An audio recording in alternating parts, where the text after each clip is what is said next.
over OG for just kind of, you know, having those recent tournaments under their belt, getting the experience together, and we'll see what they have to offer. Let's actually break down this Game 1 draft, though, as it was going to be first pick for IG, and they also get Radiant side, so that's been interesting. Shadow Demon Luna for the 1-2 punch coming out from OG, while iG.Vitality creep in the more traditional, or recently traditional Warlock, and pair it with a Slardar. So, formidable start from both sides. Nothing too out of the ordinary here. Like yesterday when we have a lot of crazy picks with wings. OG's turn to pick.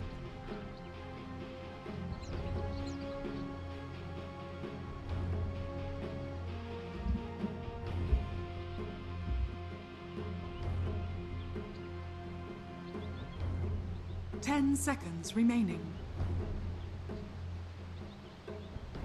5 seconds remaining. Reserve time.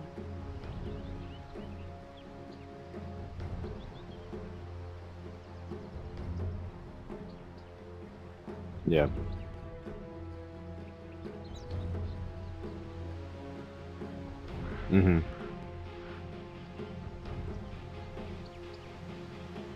Yeah.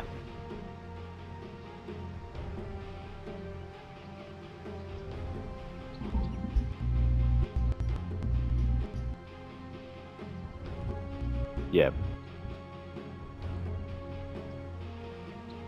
Mirana.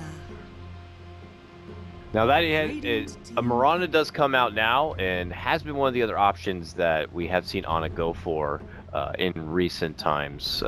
You know, specifically, I'm talking Summit 6, as their recent adventure, I believe, was in Captain's Draft. And Draskell, we don't really count that, of course. So,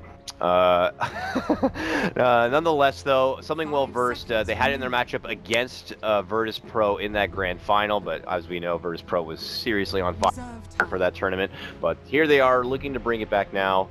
And we look back to iG.Vitality's side to see how they're going to be dealing with Mirana. You know, she's kind of got the tricks of all trades. She's great at being able to spam out waves, farm fast. She can pick off. She can pull out a bit of late game, you know, depending on how you itemize her. And really offers a full spectrum, at least on the hero skill. So.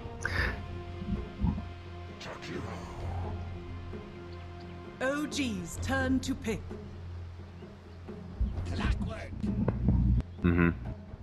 Radiant team pick.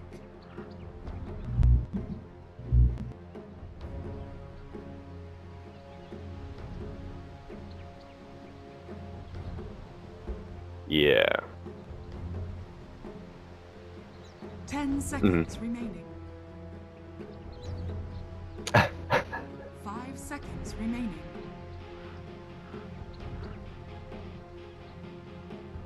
Reserve time.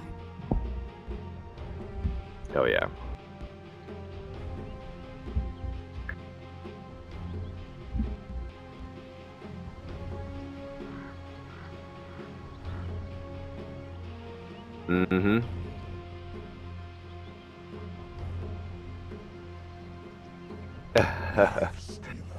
No, I agree with you on that. Clockwork, going to be the one to probably disrupt the backliners, and you say it right. You know, Slardar, Jakiro, they're too big, they're too bulky. These guys can barely, like, you know, turn the corner, turn around at all, do a 180. But we'll see what they're going to be able to offer here. Yeah, it's ridiculous. He's got 2 heads to look around, but give him like 4 feet, and maybe he can make it work. But Lifestealer, 4th pick here for Vitality. The first thing that typically goes in a lot of people's minds is, where's the vehicle? How is he going to be able to get into these fights? You got Slardar there, who, you know, it kind of falls on him then at that point to be able to farm up enough to reliably put together that Blink Dagger. Lifestealer will obviously be able to farm his way until relevance, until that point at least. But Draskell, what do you think about the Lifestealer pick overall, and what he can contribute to this game, and how he scales against something like the Luna?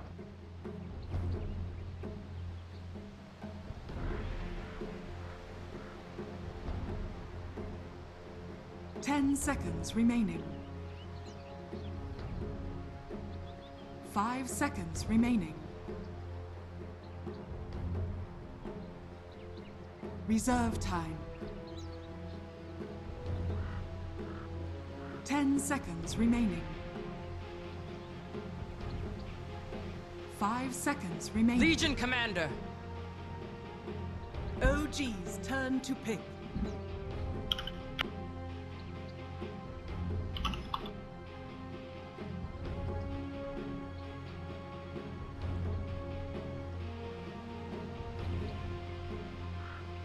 Ten seconds remaining. Yeah. 5 seconds remaining. Yep. Reserve time.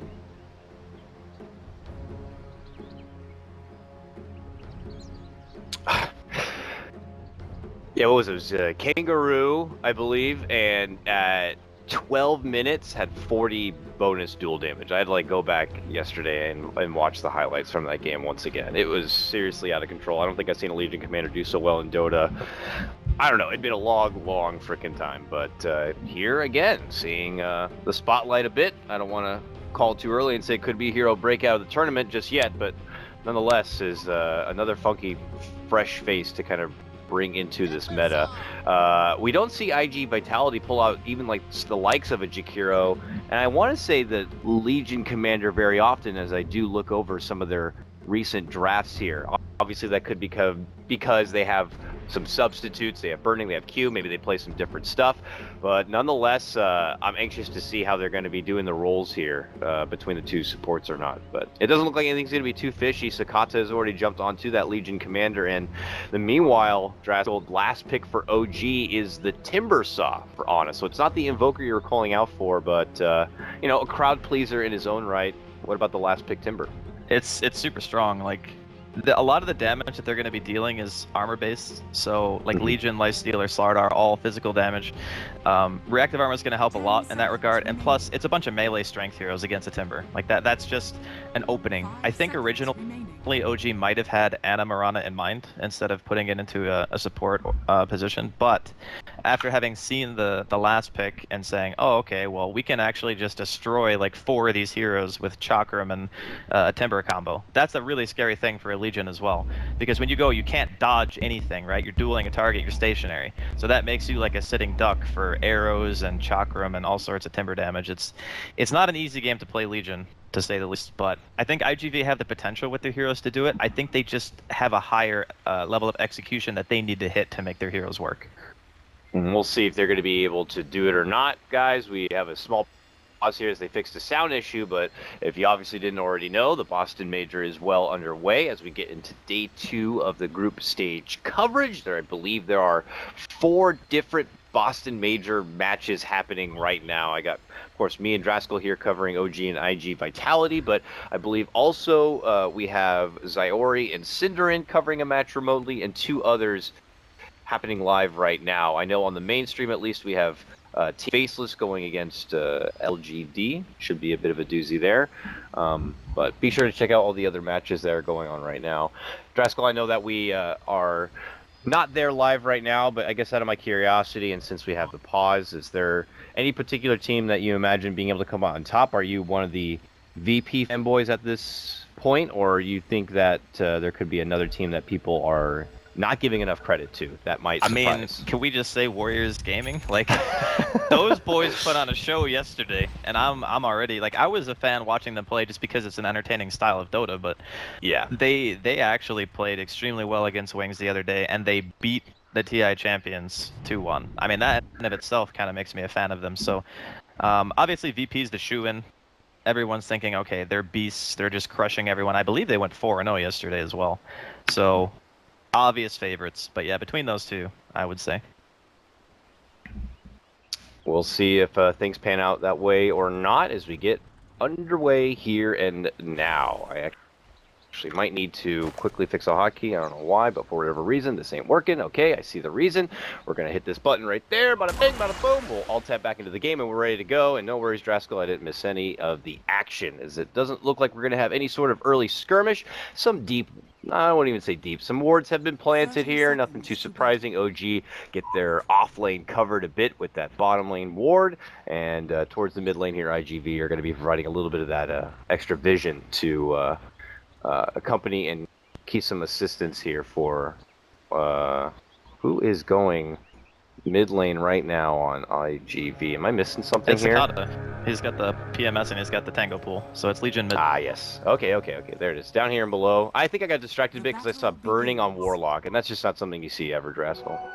It really isn't. I mean, this is a thing, right? And Winter talked about this yesterday on the panel. Yes, I was actually watching and listening to Winter. Two things. It's crazy. But a lot of the more experienced players typically will transition into support before the cores because it's a harder role to play. And a lot of the time, the experienced players understand the flow of the game just a little bit better than the newer core players. So it makes sense in some ways, even though Burning is a fantastic carry player in his own right. Mm-hmm. The carry role, in a lot of ways, isn't as difficult as support. So, yeah. No, I definitely can relate to that because I'm a big support player, as we all know, Draskell with a very high MMR, and sometimes it's just a lot of responsibility that these carry players can't handle. Top lane, we're already getting a little bit of trades back and forth. Disruption arrow not going to catch the mark because Q is going to play the bodyguard on this one and just kind of intercept it. He'll eat the bulk of the damage, and that's the nice thing with having a pairing partner like Jakiro. I don't know if I would go as far as to say he's the poor man's ogre, but he's that support who can harass. He's got, as you can see right there, liquid fire, and he's pretty damn tanky. He doesn't get the benefit of that ridiculous steroid armor, but he's still a big flying mass. Yeah, he's extremely tanky. The only difference between him and ogre is his armor is not nearly that high. I think ogre has 8 armor or something. Oh, could be in trouble here. Yeah, no block coming out for Q, even though he's happy to take the block. And a double crush, though, will come out. But is it going to be enough? The right clicks continue from little Jerix, but it's not going to be good enough. The pressure really is on here by OG in the top lane. It's important to note, though, that because of the fact that both these supports are stuck here, making sure that No-Tail can farm, if Jerix or Fly were to ever leave, they can't stack. They can't rotate to mid. So it's pretty much just a strict 1v1 Ana versus Sakata, and right now the Legion's actually winning. So if these two 1v1s do well, and we might see you drop here. Ooh, pops that there we one, go. not going to be good enough. Yep, that loosened beam will come on through, but Jerix gets the last little Bottom right click well. in, and it will earn him the nod. Bottom left, they're making a move on S4. The clockwork here, he's trying to create some space and maybe get off of cogs if necessary. It's not going to be necessary, as he is able to inch his way out. So our first blood is going to be going to OG, and of all the people to pick it up, we don't recently see a whole lot of that roaming support Mirana, not as much as when you want to really piss off a mid laner in a pub, but I don't know, would you agree that it's kind of similar to how we see the recent support Pudge, where you need to make sure you're getting a lot done in the early game, otherwise you kind of start to feel a bit irrelevant? I don't think it's like Pudge, because if Mirana's just involved in kills, sure, you want to hit your arrows. There's no question there. But even if you're not hitting arrows and you get your arcane boots, you can just farm an Aghanims. And then as soon as you have Aghanims, you do a ridiculous amount of damage. You don't have to kill yourself to do that damage, right? That's true. So I think Pudge, he's very much so reliant on landing hooks, where Mirana has a transition if she's not doing extremely well. But, I mean, Jerix is a great player, so I have a feeling he'll hit some arrows. Lots of flirting here still in that top lane. Q a little bit off mark and catching that dual breath. But even if he did, the follow-up is not really there. It's just kind of them holding on to any sort of relevant dominance, rather, if possible. But the struggle does continue here a bit for Injulies. He's not able to kind of creep close enough to this wave. He's got 10 CS to his name, but over on the other side, No-Tail still sporting a nice 17 CS. Let's quickly touch base elsewhere. I said that, but as I left, I heard a disruption go out. Looks like no arrow follow-up will be had for Injuly, and the harassment will just continue. Yeah, I mean, they are keeping the supports very busy on the side of iG.Vit, but Fly's already level 3, and Jerix isn't too far off. So it's not like they're... The core is under-leveled, but the supports are not. So No-Tail is actually the one that's going to be suffering, I think, in this kind of position the most, because Luna's just not that self-sufficient. An arrow comes in. And goodbye. with it, elusive team. And we see the back end of it, but that is going to be Slardar going down, and OG pulling ahead now 2-0, really punishing this significantly feeling heavy-handed top lane right now. But they're looking to make up for it elsewhere as iG.Vit. The mid lane still very back and forth. 25 for Legion Commander, 23 for the Timbersaw. And, well, if Jerix has anything to say, he might give a little bit of influence to kind of wave it one side or the other, but he's actually currently on a hunt. I don't know if he saw that ward go down.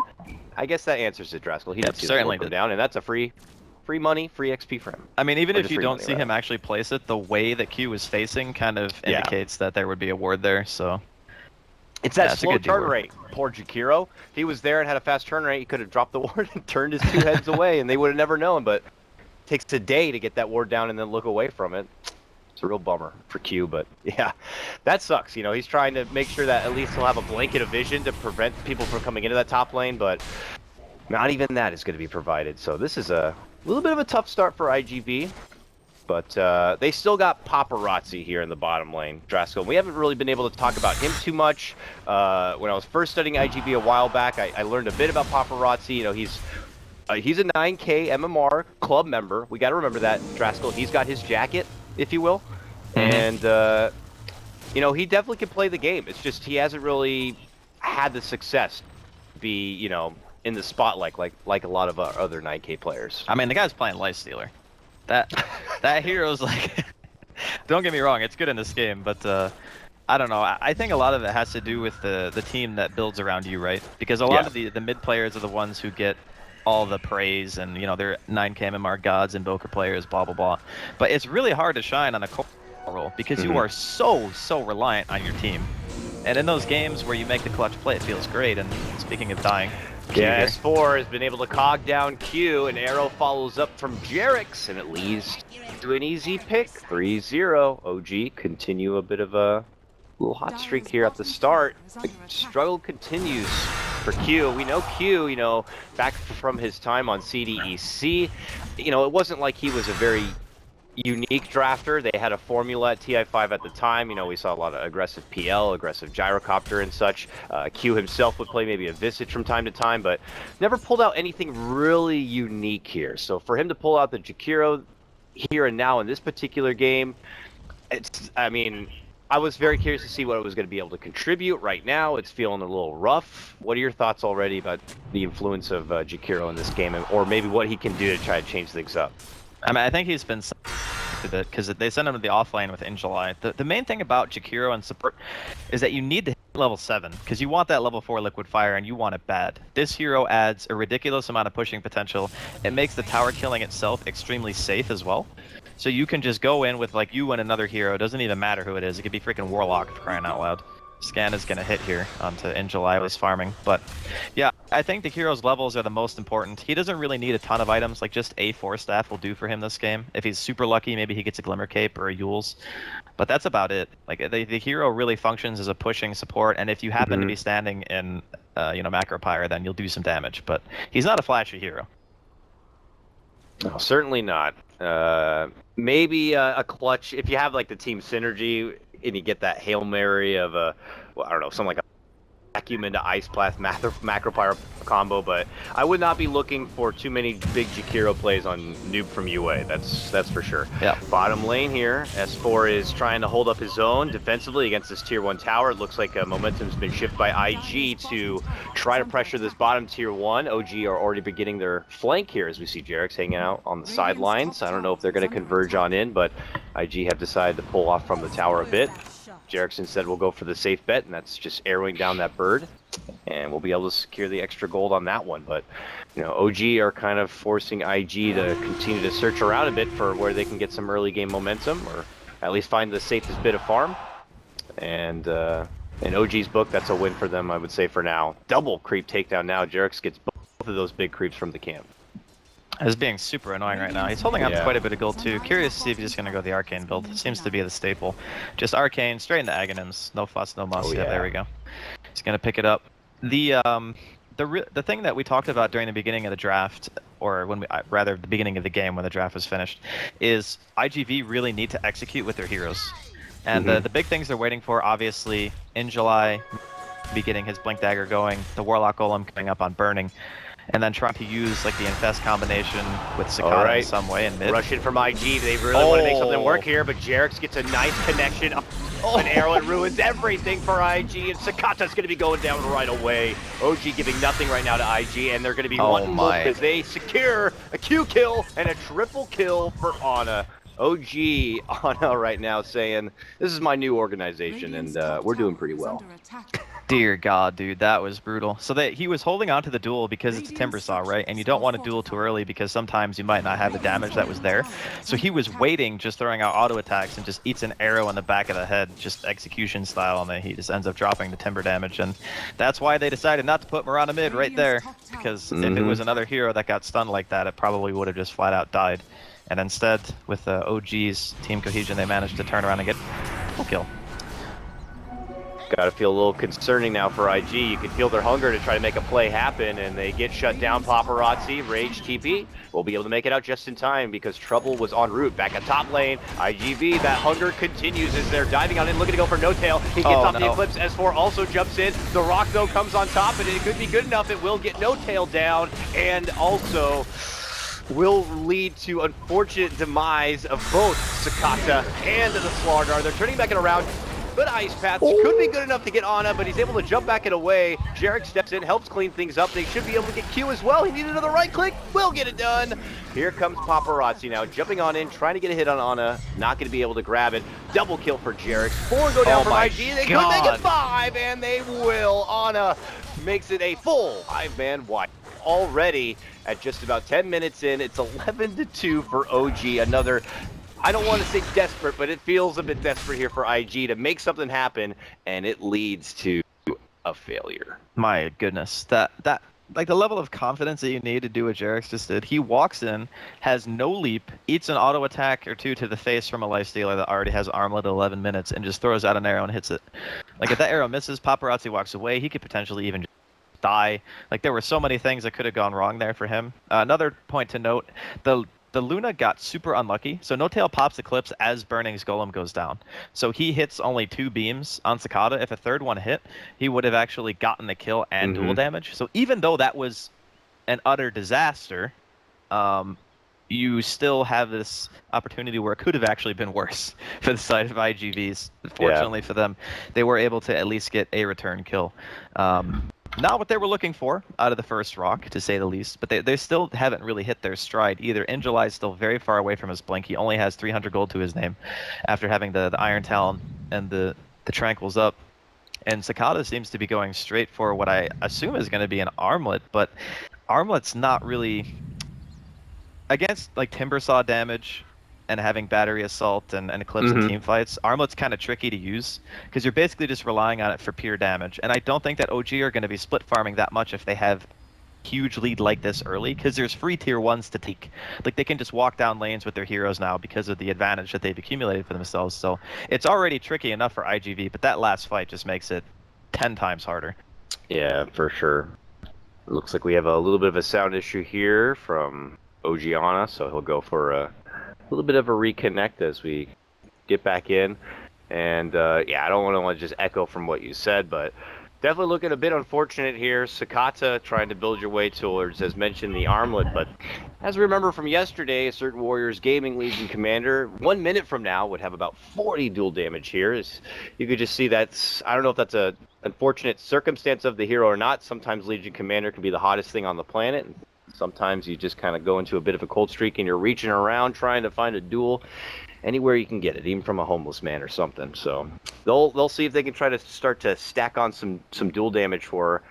I would imagine that's got to be some sort of importance here, because I don't think you want to be banking everything onto this lifestealer. I could see him eventually get easily kited around by this OG team. You know, 4 staffs coming in eventually from someone like S4. We already know Jarek's still be leaping about.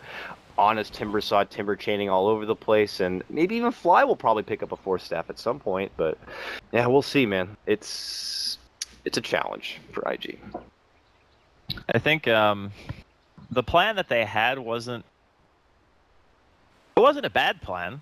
It's just that it relies on a couple of things going right for them in the early game. Like they need an early blink on somebody. Otherwise, that kiting potential is going to happen. We saw how Ana was able to stay in the fight at a very low amount of HP just because he knows, look, you don't have any real range damage. You got 3 cores. All of them are melee strength heroes. I'm a Timber Saw. Like, it seems almost like an oversight to not ban that hero if this was a direction that you were going to take.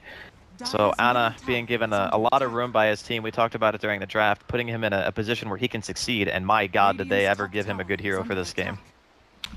Yeah, I mean, I know Anna has definitely played Timbersaw before, so I don't know if it was something that was potentially off the radar for iG.Vit or not, but nonetheless, if this game continues to go the way it does, I'm sure this is going to be a big lesson learned by them.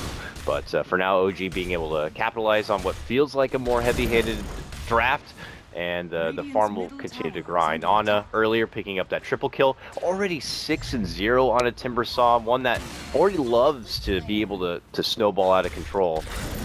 I mean, if you're having this kind of a Timbersaw game where you're 6-0, do you change up your build at all, Draskell? Do you go for the old trusty? I've seen some Timbersaws with this kind of momentum consider stuff like early blink daggers. Can we see that, or do you think Anna's going to keep things like, you know, the old trusty? He's keeping it simple, man. That's a bloodstone right there.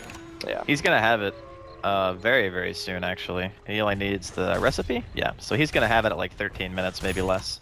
The thing about Timber is that when you get a really good start, you kind of just want to keep yourself ahead. Like, Timber's the strongest when he's just insanely tanky. Bloodstone gives you the tankiness, it gives you the mana regen. Blink can sometimes be good if there's synergy on your team with the Blink. The only person that can really do that is S4 on the Clockwork, so like he initiates with Ana if he has a Blink. But if you make yourself less tanky against a team that already has amplified damage, you're putting yourself at risk for giving away the momentum that you've already gained yourself.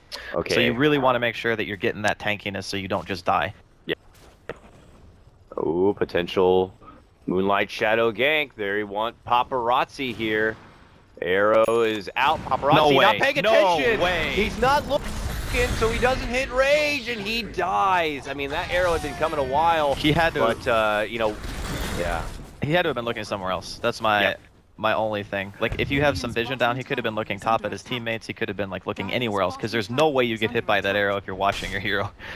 Yeah, they had a full team push outside of him happening at the top lane. I thought we might have even had simultaneous ganks happening, but iG.Vit were not able to get the catch on anything it looked like, and I don't know, as you mentioned, maybe Paparazzi was looking that way, but nonetheless it cost him a pretty penny, and iG.Vit are trying to kind of fill that void a little bit by at least taking down this tier 1, but it will come at a little bit of a trade, it would appear. S4 mid lane doing a bit of a push, while bottom lane they're getting a tier 1 themselves.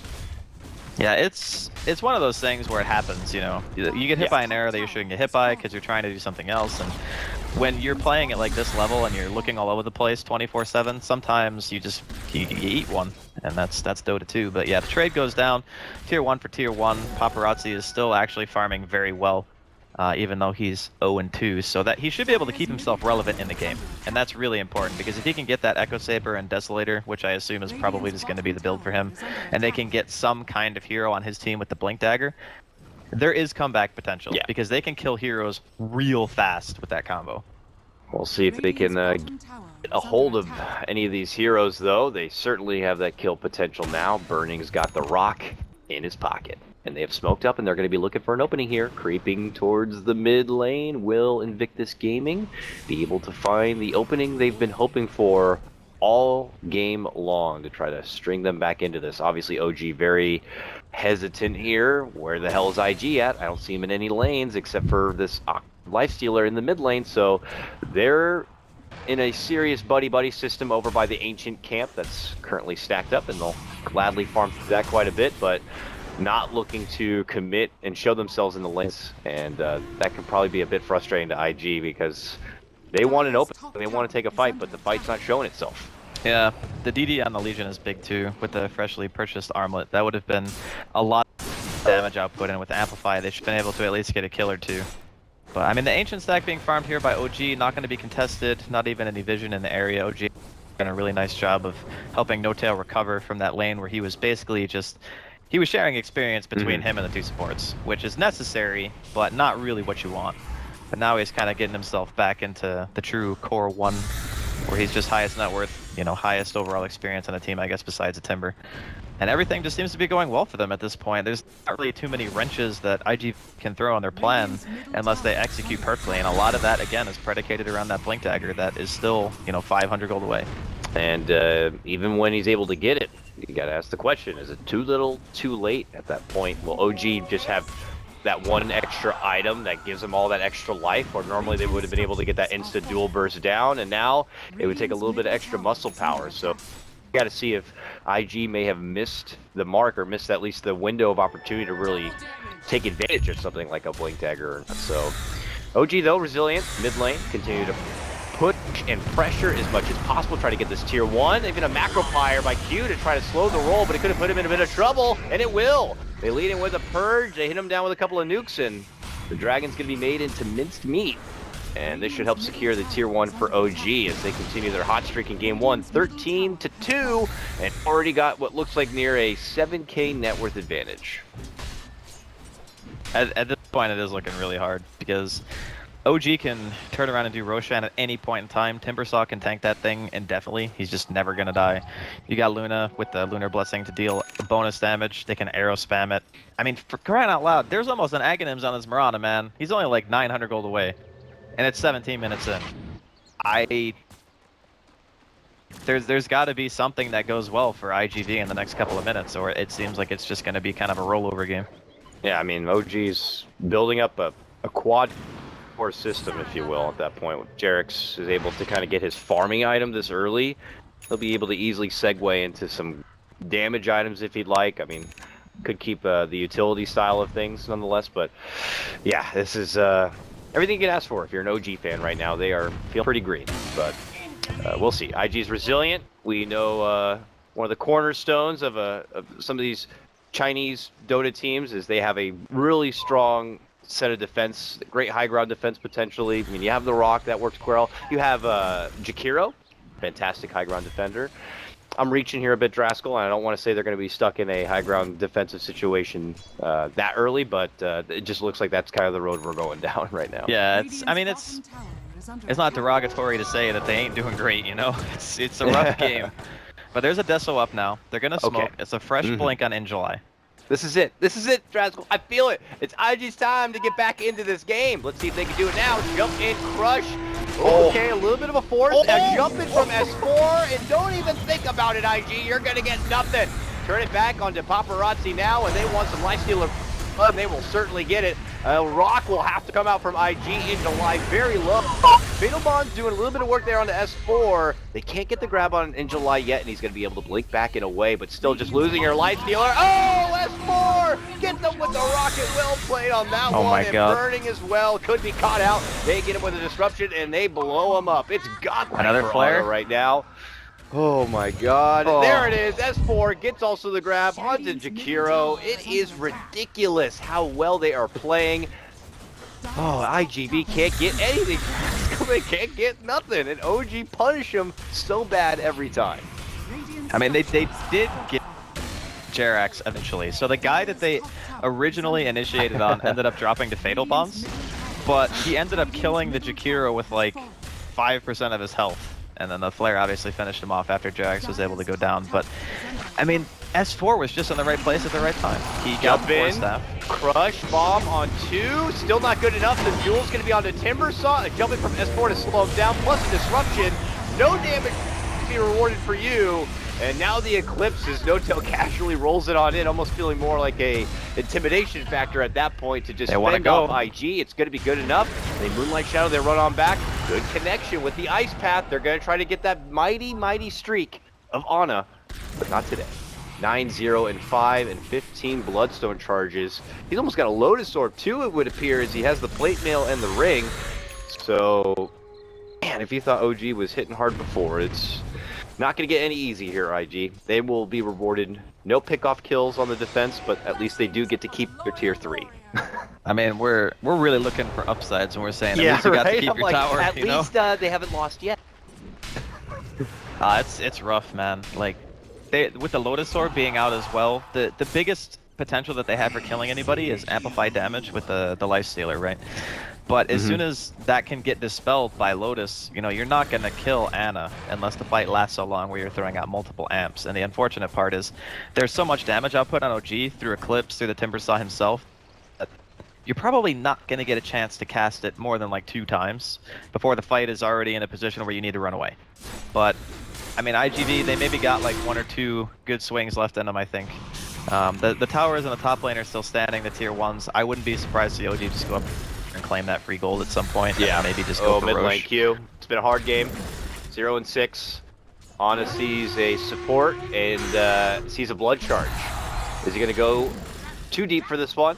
Doesn't look like it. Just kind of able to pressure and push him back, while IG just split the difference in the top lane for now. Fending him off as much as possible. Now towards the bottom lane where we have Burning, the one man, getting one-manned by the other support. That's Jarek. So that ain't a support, man. Look at his farm. He's got Aghanims, Arcanes, and 1,000 gold. Like, yeah. Just casually taking down B-God as a Warlock. You know, this is Dota now. We have to accept that. And OG coming down from this bottom tier 2. It was there. Now it's gone. And they're pushing it for the base. Looking to make some quick work of game number 1. Well, they will be forced to defensively TP at least a hero or two. I don't know if he's going to get much more help, but I mean, even just the Clockwork TPing back is enough to scare off. Oh, they want to go on for Clockwork. Jump in bomb. Will this be their chance? Will they get Gustav? He cogs? Oh my god, he's got a regen. And he regens. But they got the tower. They did get the tower. They did. Is he going to go for the hook? He's going to go for the hook. Ready? Lines it up. Does he have the billiard shot? Oh, yes, he does. There we go, S4. Good connection on that. Tries to get off the medallion here. And oh man, Ingelai jumps in to help out, and he jumps into a world of hurt there. They'll take him down, and they're saying, Paparazzi, we're not done with you yet. The chase is on. They slow him down with the chakra. Beautiful connection with the timber chain. Man, OG are playing a hell of a good Dota right now. They're connecting with these rockets. For the most part, the timber chains are connecting where it matters. Wonderful play by them, and man, IG. I mean, Burning, Q subs, you got TI 5-second place, Captain, Burning, B-God, Paparazzi, Nightcam, Amar. I was ready for a showdown, but game number 1, we're not seeing it yet. I'm looking forward to IG maybe shaking this one off. All right, I won't count them out yet, Draskell. Let's see if they can hold. I mean, that illusion is giving them a hell of a hard time. That's a Solar Crest and a Lotus Orb on a Luna Disruption illusion. That's some spooky shit right there. It's only 23 minutes in. Like, they can't even kill the freaking Clockwork. And the Clockwork is actually the hero on the team that the Lifesteal on the Sardar can kill very easily, just because of the fact that, you know, he doesn't have a lot of armor and he's a strength hero, so the Feast does so much damage. But he's got the Solar Crest and the Force Staff up already on an off-lane hero, just because of how much money they've gotten through killing towers and whatnot. They're not even going for Roche. They're just doing a high ground siege. Yeah. As they slowly pitter-patter around, there's going to be the jump call. They're going to make their move in. At the same time, there is going to be a holding duel onto Timbersaw, but they can't get that kill onto S4 or the Timbersaw. A rock will be dropped, but it's not going to be good enough. 3-2-3 as OG looking to close this one out and jump back in from Ana. Triple kill, GG. Double ultra kill, goddamn quad kill, godlike streak, it don't matter. OG win this one convincingly, 25-3. Oh my god, that was a crushing. That Timbersaw just did way too much. It did way, way, way too much. I mean, ever since the first arrow on mid that Jerax threw at Cicada that hit him when they were going to go for a duel onto Ana,